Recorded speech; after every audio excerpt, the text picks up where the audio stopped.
Саламатсыздар урматтуу Чалкан медиа каналынын көрөрмандары, өлкөбүздө алынган акыркы сааттагы жаңылыктар менен сиздерди тааныштырабыз. Каналыбызга катталып ой пикирлериңиздер менен бөлүшүңүздөр. Бали Айсулуу Тыныбекова эл аралык мелдеште алтын утту. Айсулуу Тыныбекова Хорватияда өтүп жаткан Загреб Open рейтингдик турниринде алтын медаль утту. Эл аралык мелдештин финалында кыргызстандык балбан америкалык спортчу Кайла Миракл менен күчтөн ашып, аны 7-0 эсебинде жеңип алды. Жарым финалда жапониялык Сакура Мотокини утуп финалга чыккан. Ага чейин Кытай, АКШ жана Россия мамлекеттеринин балбандарын артта калтырган болчу. Урматтуу мекендеш, Ширетмен тиркемеси жакшы мүмкүнчүлүктөрдү жарыялап жатат. Эгерде сизде ширетүү цехиңиз болуп, кайсы бир товарды өндүрүп келсеңиз, мындан ары Ширетмен тиркемесине жайгаштырып, товарыңызды сатууга мүмкүнчүлүк ачылды. Ошондой эле курулуштарга жакшы ширетүүчүлөрдү Ширетмен тиркемесинен табууга болот. Ал үчүн Ширетмен тиркемесин Google Play'ден же App Store аркылуу жүктөп алып, регистрация кылып коюу жетиштүү болот.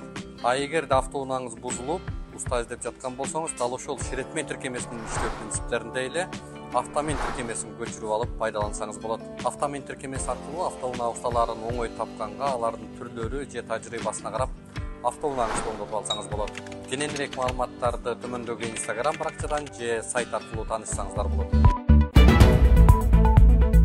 Мурда Көлбаевдики болгон 2 объект президенттин башкармалыгына өттү. Бишкектеги Blonder Pub кафеси жана Чолпон Атадагы Булат М аңчылык компаниясы мамлекеттик мүлктү башкаруу агенттигинин президенттин жана иш башкармалыгына өткөрүлүп берилди. Бул тууралуу Тазабек Кейжи жазып чыкты. Маалыматка караганда кафе менен компанияны президенттин иш башкармалыгынын карамагына өткөрүү тууралуу өкмөттүн буйругу 2023 жылдын 28 декабрында эле чыккан. Белгилүү болгондой, аталган 2 объект маркум Кримтөбөл Камчы Көлбаевке таандык болгон. Кримтөбөл былтыр октябрь айында УКМК жүргүзгөн кармоо операциясы учурунда Blonder Pub кафесинде көз жумган. Кийин УКМК Көлбаевдин миллиондогон доллар түзгөн байлыгы ачыкталганын билдирип, алардын көбү мамлекеттик мүлктү башкаруу агенттигинин карамагына өткөн. Blonder Pub кафеси менен Булат М аңчылык жайы УКМК тараткан видеодо да көрсөтүлгөн. УКМК өз видеосунда кафе 3,5 миллион долларга, аңчылык жай 1 миллион долларга бааланарын билдирген.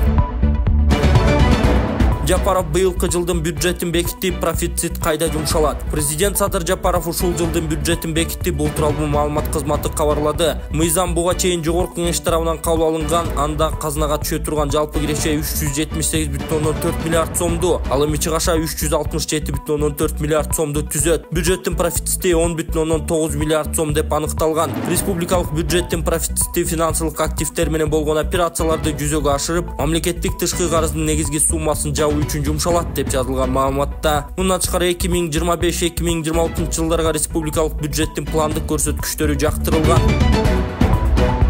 Өзгөчө кырдаал министрлиги 3800 бийиктикте калган россиялык альпинистке жардам берди. Өзгөчө кырдаалдар министрлигинин куткаруучулары мөңгүдө калган орусиялык альпинистке жардам беришкенин министрликтин маалымат кызматы кабарлады. Ага ылайык окуя 12 январь күнү болгон. Анда өзгөчө кырдаал министрлигине туристтик компаниялардын биринен чалышып, Аксай Капчык айындагы Хижина Ацека жайында россиялык альпинист бутунан жаракат алганын айтышкан. Өзгөчө кырдаал министрлигинин куткаруучулары жерине саат 13:30 тик учак менен барып катуу шамалда Рацек мөңгүсүнөн 3800 бийиктиктеги туристти алып кетишкен деп айтылат маалыматта. Альпинист учурда дарыгерлердин көзөмөлүндө абалы канааттандырарлык экени кошумчаланды. Уюшкан кылмыштуу топтун мүчөсү аялы менен жаш жигиттерди кылтакка илип акча опузалоо менен алектенген. Женга Кайманаты менен таанымал Кримтөбөл Кадыр Досоновдун уюшкан кылмыштуу тобунун мүчөсү кармалды. Бул тууралуу Улуттук коопсуздук мамлекеттик комитетинен билдиришти. УКМКнын маалыматы боюнча шектүү катары кармалган 30 жаштагы жаран өзүнүн А аттуу жубайы менен жаш жигиттерди кылтакка илип акча опузалоо менен алектенген. Анын жубайы Одноклассники аркылуу жаш жигиттер менен таанышып, алар менен жашуун жолугушуу тууралуу макулдашкан. Жолугушууга аялдын жолдошу аны уулу барып, өзүн кызганчак күйөө катары көрсөтүп, жаш жигиттерди коркутуп, үркүтүп, сабоо жолу менен акча опузалаган. Ал саат 9 январда аталган адам жолугушууга келген аны аттуу жаранды сабап, Дэу Nexia унаасын тартып алган, андан соң 100 000 сом опузалаган. Шектүү 12 январда Кызыл Кыядагы Алия кафесинен кармалган. Ошондой эле ал коллектордук кызмат деп аталган ишкерлерден опузалап акча өндүрүү менен алектенген. Буга чейин Женга Кайманаты бар Кримтөбөл Кадыр Досоновдун уюшкан кылмыштуу тобунун активдүү мүчөсү мүчөсү катары укук коргоо органдарынын назарына түшкөн. Маалыматка ылайык кармалган Н.А. уулу мурда бир нече жолу кылмыш жаза кодексинин 104-беренеси ден соолукка атайлап оор залал келтирүү, 168-беренеси каракчылык, 174-беренеси жашы жетпегенди кылмыш жасоого тартуу боюнча соттолгон. Учурда аталган ишке тиешеси бар адамдарды аныктоо иштери жүрүүдө.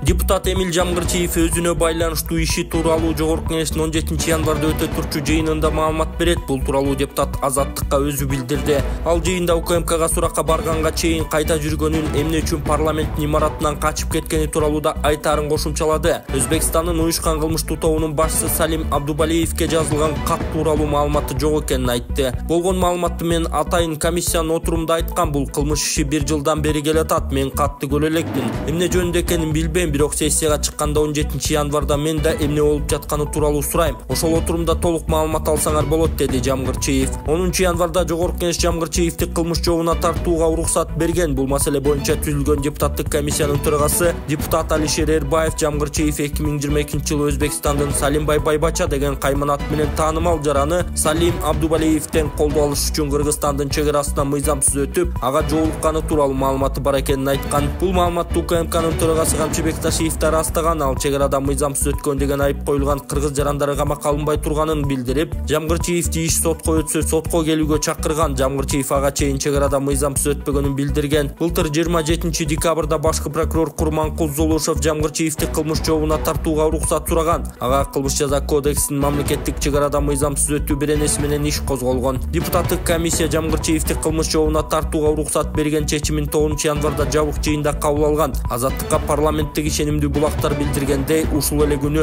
Жамгырчиев фракциялашы Нилуфар Алимжанованын парламенттеги иш бөлмөсүнөн кирип, 2-кабаттан терезеден секирип түшүп чыга кеткен. Андан бери анын кайда жүргөнү белгисиз болуп жаткан. Өзбекстанда 74 жаштагы Салим Абдубалиев кармалганы былтыр декабрдын башында маалым болгон. Ал 2017-жылдан бери Өзбекстандын Улуттук олимпиада комитетинин төрагасынын орун басары жана өлкөнүн күрөш ассоциациясынын төрагасы болуп турган. Ар кандай маалыматтарда ал чөлкөмдөгү шектүү олигарх экени, таасирдүү криминалдык төбөлдөр менен байланыштар айтылат. Wikileaks сайты Абдубалиевдин орус президенти Владимир Путин менен да байланышы бар экенин жазган.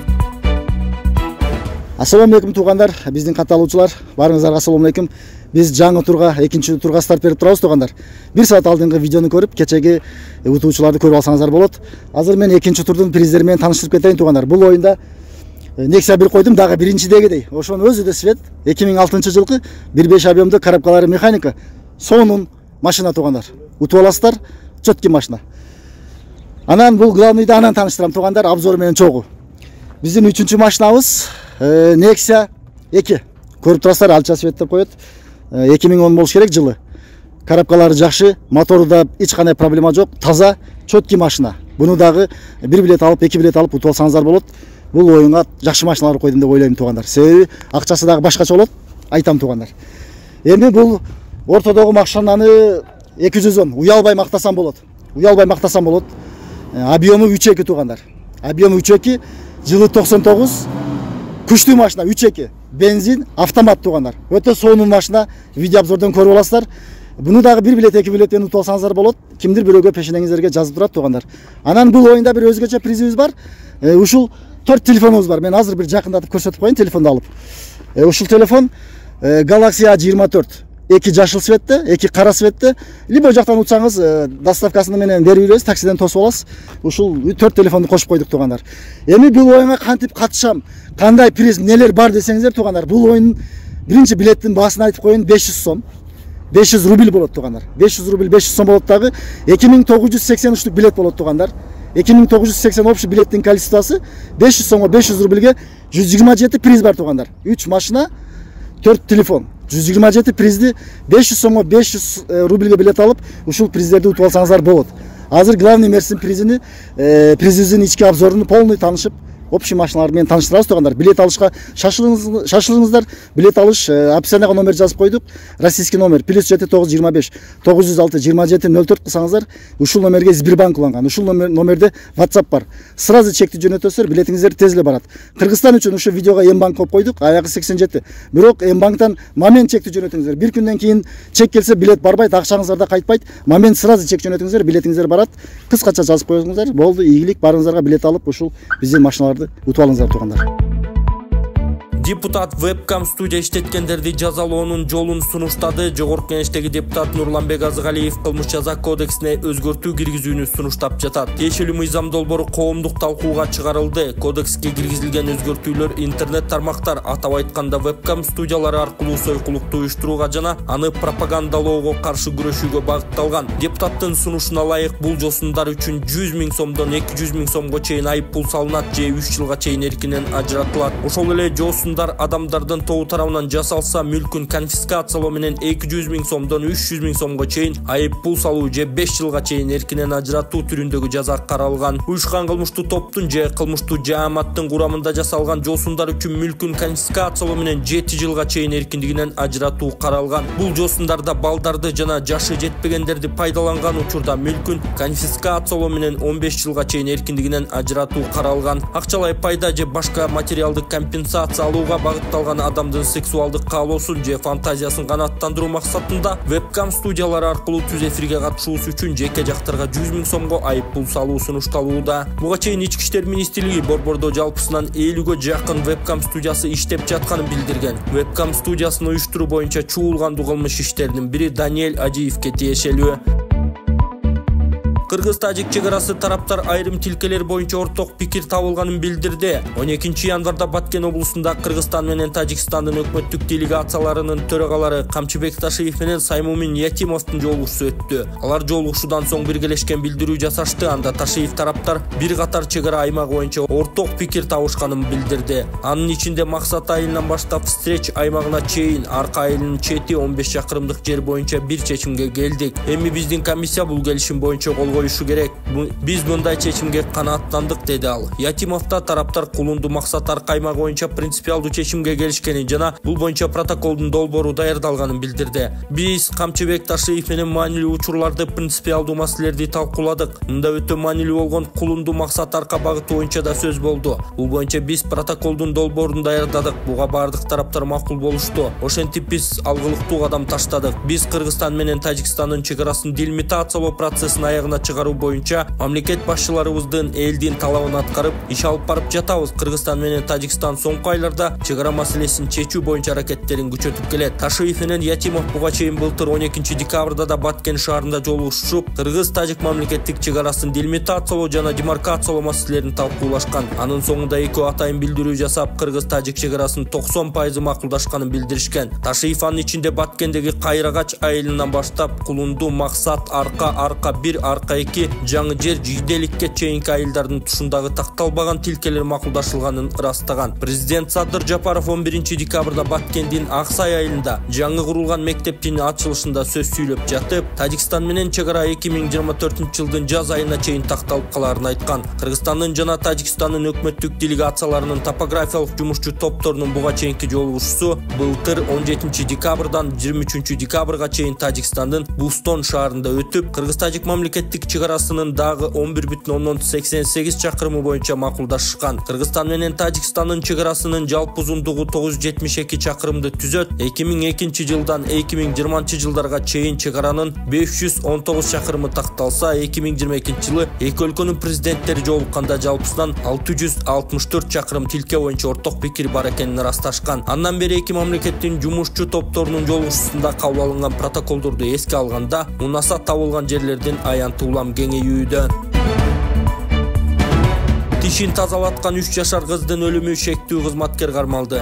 КМАнын медициналык борборунда 3 жашар кыздын өлүмүнөн кийин медициналык же фармацевтик кызматкер тарабынан кесиптик милдеттерди талаптагыдай аткарбагандыгы үчүн шектүү кармалды. Бул тууралуу Октябрь райондук ички иштер башкы башкармалыгынын басма сөз кызматы билдирди. Маалыматка караганда 18 декабрда Октябрь райондук ички иштер башкы башкармалыгына ИА аттуу жаран арыз менен кайрылып, анда ИК Акунбаев атындагы КМАнын алдындагы бөлүмдөрдүн биринин медицина кызматкерлерине чара көрүү өтүнчү менен кайрылган. Себеби ушул жылдын 18 декабрында өзүнүн кесиптик милдеттерин туура эмес аткаргандыгына байланыштуу 2020 жылы туулган КА аттуу небересинин өлүмүнө алып келген. Аталган факт боюнча тергөө кызматы тарабынан кылмыш жаза кодексинин 146 беренесине медициналык же фармацевтик кызматкер тарабынан кесиптик милдеттерди талаптагыдай эмес аткарууга ылайык кылмыш иши козголуп, баардык керектүү экспертизалар дайындалган. Экспертизанын жыйынтыгында баланын өлүмүнө дары-дармектерди колдонуудан улам келип чыккан анафилактикалык шок себеп болгон. Октябрь райондук ички иштер баш башкармалыгынын тергөө жана акча издөө иш-чараларынын жүрүшүндө 1992-жылы туулган ТА аттуу жарана аныкталып кармалган. Тергөө кызматына жеткирилип, КПЖнын 96-беренесине ылайык Бишкек шаардык ички иштер баш башкармалыгынын убактылуу кармоочу жайына киргизилген. Учурда тергөө иштери уланууда. Чек талап кылып байге утуп ал лотереясы токтоду. Чек талап кылып байге утуп ал кызыктыруучу лотереясы мындан ары ойнотулбайт. Бул тууралуу мамлекеттик салык кызматы билдирди. Анын ордуна башка акция башталат. Ал аркылуу дагы байге утуп алууга мүмкүн болот. Салык кызматы жарандарды товар же кызмат сатып алган сайын кассалык чектерди талап кылууга жана чогултууга чакырат. Эскерте кетсек, 2023-жылы салык кызматы лотереянын 2 этабын өткөрүп, анын жүрүшүндө 2376 баалуу байге ойнотулган. Алардын ичинен 10 батир, 20 электромобиль жана 6 чет өлкөгө жолдомо берилди.